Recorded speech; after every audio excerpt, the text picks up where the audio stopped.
15, 16 et 17 octobre seront les Erasmus Day qui vont marquer le lancement d'une phase nouvelle du parcours Erasmus, puisque la nouvelle phase d'accréditation qui va commencer en 2021 jusqu'en 2027, c'est-à-dire pour 6 ans, va marquer une plus grande ampleur d'Erasmus, une simplification des procédures et surtout un accroissement très sensible du budget.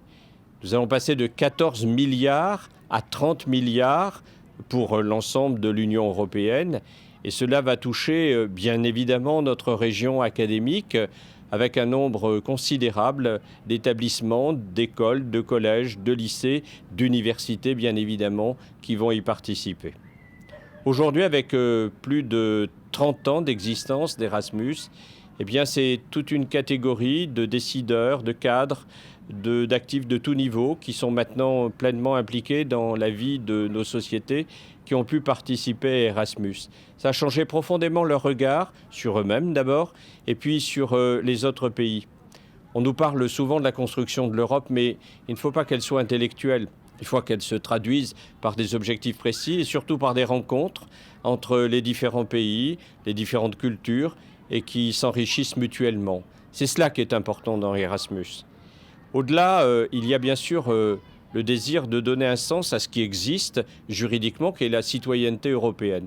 Cette citoyenneté européenne doit être une adjonction à la nationalité de chaque pays, un enrichissement, et il faut véritablement, dans ce sens, y participer. Mais il n'y a pas que l'Europe, il y a le reste du monde.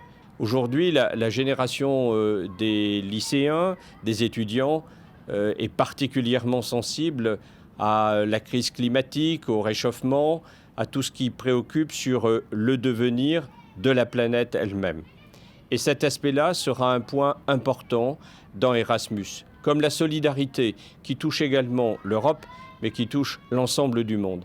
Ces valeurs, on les voit, elles préoccupent énormément les jeunes générations. Elles sont pleines d'ailleurs d'avenir, de générosité. Et c'est ce qui donne tout le sens à Erasmus. Erasmus, ce n'est pas simplement aller se promener dans tel ou tel pays, suivre tel ou tel cours, rencontrer tel ou tel. C'est véritablement se retrousser les manches pour que l'Union européenne soit une réalité vivante et pour qu'au sein du monde, l'Europe apporte sa contribution tout simplement à la paix. Cette nouvelle phase sera absolument déterminante.